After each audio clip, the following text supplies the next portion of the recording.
জানিয়ে দিব এই মুহূর্তে আমাদের হাতে এসেছে বাংলাদেশের গুরুত্বপূর্ণ আপডেট সংবাদের শিরোনাম। শুরুতেই থাকছে একটি চাঞ্চল্যকর প্রতিবেদন।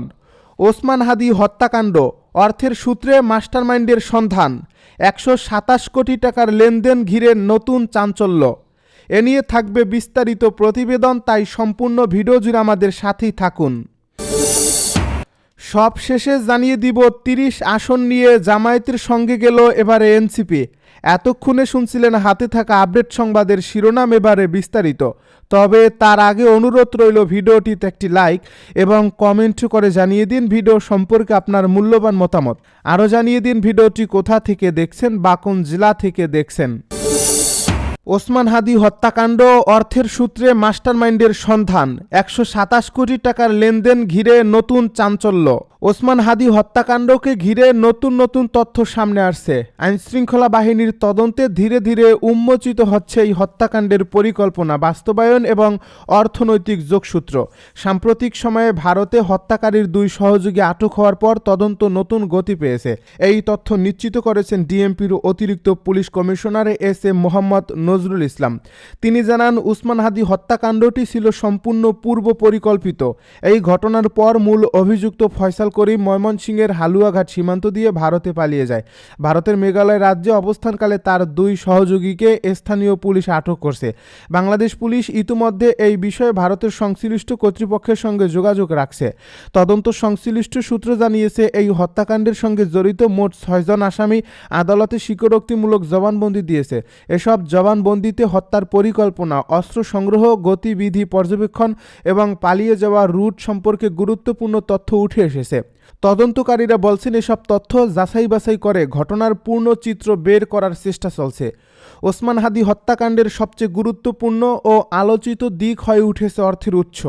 সিআইডির তদন্তে দেখা গেছে, প্রধান শুটার ফয়সাল করিমের নামে থাকা ব্যাংক অ্যাকাউন্টগুলোতে অস্বাভাবিক পরিমাণ লেনদেন হয়েছে। তদন্তে পাওয়া তথ্য জানা যায়, ফয়সাল করিমের নামে মোট 53টি ব্যাংক অ্যাকাউন্ট রয়েছে। গত কয়েক বছরে এসব অ্যাকাউন্টে প্রায় 127 কোটি টাকার লেনদেন হয়েছে বলে প্রাথমিকভাবে নিশ্চিত হওয়া গেছে। একজন কথিত ভাড়াটে শুটারের নামে এত বিপুল পরিমাণে অর্থ লেনদেনের হওয়া তদন্তকারীদের বিস্মিত করছে।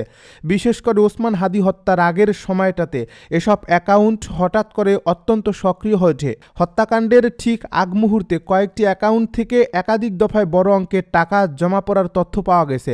তদন্ত সংশ্লিষ্ট কর্মকর্তারা বলছেন, এই লেনদেনগুলো স্বাভাবিক কোনো ব্যবসায়িক কার্যক্রমের সঙ্গে সামঞ্জস্যপূর্ণ নয়।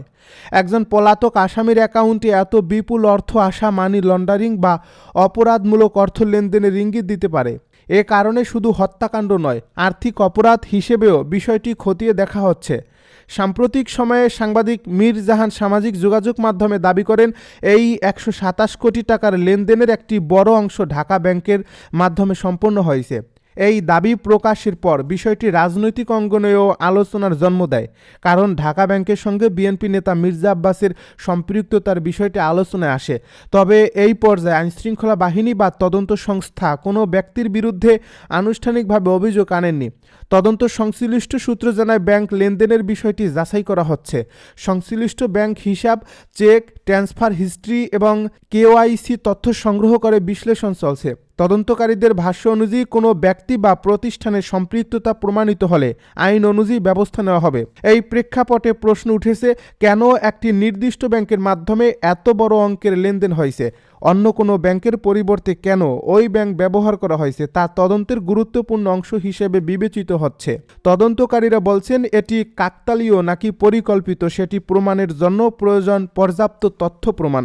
এদিকে ওসমান হাদি হত্যাকাণ্ডের পর রাজনৈতিক অঙ্গনে যে নীরবতা লক্ষ্য করা যাচ্ছে সেটিও আলোচনার বিষয় হয়ে উঠেছে। এই ঘটনাকে কেন্দ্র করে বিএনপির পক্ষ থেকে বড় কোনো আন্দোলন বা কর্মসূচি দেখা যায়নি। দলটির পক্ষ থেকে আনুষ্ঠানিক প্রতিক্রিয়াও সীমিত ছিল। রাজনৈতিক বিশ্লেষকেরা বলছেন, এই নীরবতা নানা প্রশ্নের জন্ম দিয়েছে। কিছু সূত্রের দাবি, ওসমান হাদির পক্ষে আন্দোলন অংশ নেওয়ার কারণে দলীয় পর্যায়ে কিছু নেতাকর্মী চাপের মুখে পড়েছেন। যদিও এ বিষয়ে দলীয়ভাবে কোনো আনুষ্ঠানিক বক্তব্য দেওয়া হয়নি, তবে রাজনৈতিক মহলে বিষয়টি নিয়ে আলোচনা অব্যাহত রয়েছে। তদন্তকারীরা মনে করছেন এই হত্যাকাণ্ড শুধু একটি ব্যক্তিগত শত্রুতা বা একক ঘটনার ফল নয়, বরং এর পেছনে থাকতে পারে রাজনৈতিক হিসাব, ক্ষমতার দ্বন্দ্ব এবং আর্থিক স্বার্থ। ওসমান হাদি ঢাকা ৮ আসনের সম্ভাব্য প্রার্থী ছিলেন এবং এলাকায় তার রাজনৈতিক সক্রিয়তা ছিল। এই বিষয়টিও তদন্তের আওতায় রাখা হয়েছে। আইনশৃঙ্খলা বাহিনীর কর্মকর্তারা বলছেন, তারা কোনো চাপ বা প্রভাবের কাছে নতি স্বীকার না করে তদন্ত চালিয়ে যেতে প্রতিশ্রুতিবদ্ধ। ফয়সাল করিম বর্তমানে পলাতক থাকলেও তাকে গ্রেপ্তারের জন্য আন্তর্জাতিক সহযোগিতার পথ খোলা রাখা হয়েছে। ভারতে আটক সহযোগীদের জিজ্ঞাসাবাদে নতুন তথ্য পাওয়ার আশাও করা হচ্ছে। বিশ্লেষকদের মতে, যদি তদন্তে অর্থের উৎস এবং পরিকল্পনাকারীদের চিহ্নিত করা হয়, তাহলে এই হত্যাকাণ্ডের প্রকৃত পেছনের শক্তিগুলো সামনে আসবে। তবে একই সঙ্গে তারা আশঙ্কা প্রকাশ করছেন, রাজনৈতিক সংবেদনশীলতার কারণে তদন্ত প্রক্রিয়া জটিল হয়ে উঠতে পারে। ওসমান হাদি হত্যাকাণ্ড এখন আর শুধুমাত্র একটি ফৌজদারি অপরাধ হিসেবে সীমাবদ্ধ নেই। এটি পরিণত হয়েছে রাজনীতি, অর্থ এবং অপরাধের জটিল এক অনুসন্ধানে। তদন্তের ফলাফল দেশে রাজনৈতিক পরিবেশ ও আইনশৃঙ্খলা পরিস্থিতির উপর গুরুত্বপূর্ণ প্রভাব ফেলতে পারে বলে মনে করছেন সংশ্লিষ্টরা। ৩০টি আসন নিয়ে জামায়াতের সঙ্গে গেল এনসিপি। জামায়াতে ইসলামী নির্বাচনী জোটে আনুষ্ঠানিকভাবে যোগ দিয়েছে গণ অভ্যুত্থান থেকে উঠে আসা তরুণদের দল জাতীয় নাগরিক পার্টি। দলটির নেতাদের একাংশের আপত্তির মুখেই ৫ দিন আলোচনার পর রোববার জোটে যোগদানের ঘোষণা দেওয়া হয়। বিএনপির জোট থেকে বেরিয়ে আসা এলডিপি নতুন জোটটিতে যোগ দিয়েছে। এর ফলে জামায়াতের নেতৃত্বাধীন এই জোটটিতে দলের সংখ্যা বেড়ে হল ১০। জোটের দায়িত্বশীল সূত্র জানায়, এরই মধ্যে জোটভুক্ত দলগুলোর মধ্যে আসন বন্টন হয়েছে। এনসিপি ৩০ আসনে প্রতিদ্বন্দ্বিতার শর্ত মেনে নিয়েছে। চরমনাই পীরের নেতৃত্বাধীন ইসলামী আন্দোলনকে ৩১ আসন এবং মামুনুল হকের নেতৃত্বাধীন বাংলাদেশ খিলাফত মজলিসকে ১৩ আসন দেওয়া হয়েছে। তবে দল দুটি এতে সন্তুষ্ট নয়, তারা আরও বেশি সংখ্যক আসনে প্রার্থী দেবে। সূত্র আরও জানায়, আসন সমঝোতা না হওয়া আনুষ্ঠানিকভাবে যোগ দেয়নি এবি পার্টি। দলটিকে ৩টি আসন ছাড়তে রাজি হয়েছে জামাত। তবে এবি পার্টি অন্তত ১০টি আসন চায়। আসন না পেয়ে বিএনপি ছেড়ে আসা লেবার পার্টি সহ কয়েকটি দলকে জামায়াতও আসন দেয়নি। এনসিপি নেতাদের মধ্যে নাহিদ ইসলামকে ঢাকা ১১, আক্তার হোসেনকে রংপুর ১, সারজিস আলমকে পঞ্চগড় ১, হাসনাত আবদুল্লাহকে কুমিল্লা ৪, নাসিরউদ্দিন পাটোয়ারিকে ঢাকা ৮, আরিফুল ইসলাম আদিবকে ঢাকা ১৮ আসন ছেড়ে দিয়েছে জামাত। এনসিপি জামায়াতের সঙ্গে যোগ দেওয়ায় গতকাল দলটির যুগ্ম আহ্বায়ক তাজনুভাত জাভানি পদত্যাগ করেন। এর আগের দিন দল ছাড়েন ডাক্তার তাসনিম জারা। জ্যেষ্ঠ যুগ্ম আহ্বায়ক সামান্থা শারমিন সহ আরও কয়েক নেতা ক্ষোভ জানিয়েছেন প্রকাশ্যে, তারা পদত্যাগ করতে পারেন। গতকাল বিকেলে জাতীয় প্রেস ক্লাবে সংবাদ সম্মেলনে জামায়াত আমির ডাক্তার শফিকুর রহমান জানান, এনসিপি এবং এলডিপিও যোগ হয়েছে তাদের নির্বাচনী সমঝোতার উদ্যোগে। এ সময়ে তারা পাশে ছিলেন এলডিপির চেয়ারম্যান কর্নেল অলি আহমেদ বীর বিক্রম। রাতে রাজধানীর বাংলা মোটরের সংবাদ সম্মেলনে এনসিপির আহ্বায়ক নাহিদ ইসলাম সংবাদ সম্মেলনে জানান, জামাত ও সমমনা দলগুলোর নির্বাচনী সমঝোতা হয়েছে। যেসব আসনে শাপলাকলির প্রার্থী থাকবেন না, সেখানে এনসিপি সমমনা দলের প্রার্থীর পক্ষে কাজ করবে। এনসিপির সংবাদ সম্মেলনে জামায়াতের সঙ্গে সমঝোতার বিরোধী সামান্থা শারমিন এবং জ্যেষ্ঠ যুগ্ম সদস্য নাহিদ সরোয়ার নিভা ছিলেন। জামাত এবং এনসিপি দুদলই পৃথক সংবাদ সম্মেলনে জানায়, আদর্শিক নয়, নির্বাচনী সমঝোতা হয়েছে। জুলাই সনদের বাস্তবায়নে গণভোটের পক্ষে হ্যাঁ ভোট, সংস্কার, জুলাই গণহত্যার বিচার এবং আধিপত্যবাদ বিরোধী লড়াইয়ে এই সমঝোতা হয়েছে।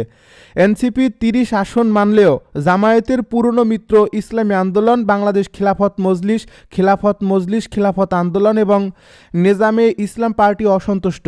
এই ৫ দল মিলেই গত মে মাসে মোর্চা তৈরি করেছিল। পরবর্তী সময়ে এতে যোগ দেয় জামাত, পরে যুক্ত হয় জাকপা এবং বিডিপি। চরমনাই পীর ১৫০ আসন চেয়েছিল। দলটির পরবর্তী প্রস্তাব ছিল জামাত ১৫০ এবং বাকি দলগুলো ১৫০ আসনে নির্বাচন করবে। গত শনিবার পর্যন্ত ইসলামী আন্দোলন ৭৫ আসনে ছাড়ের দাবি জানায়। তবে গতকাল রাত পর্যন্ত হাতপাখার প্রার্থীদের জন্য ৩১ আসন ছাড়ে জামাত। মামুনুল হকের খিলাফত মজলিস ৫০ আসন চেয়েছিল। শেষ পর্যন্ত এই দলটিকে ১৩টি আসন নিশ্চিত করেছে জামাত। খেলাফতের অপর অংশ ৩০ আসন চাইলেও ছাড় পেয়েছে মাত্র ৫টিতে। নেজামে ইসলাম এবং খেলাফত আন্দোলনকে ২টি করে আসন ছেড়েছে। জাকপা এবং বিডিপিকে ১টি করে আসন ছাড়ে জামাত।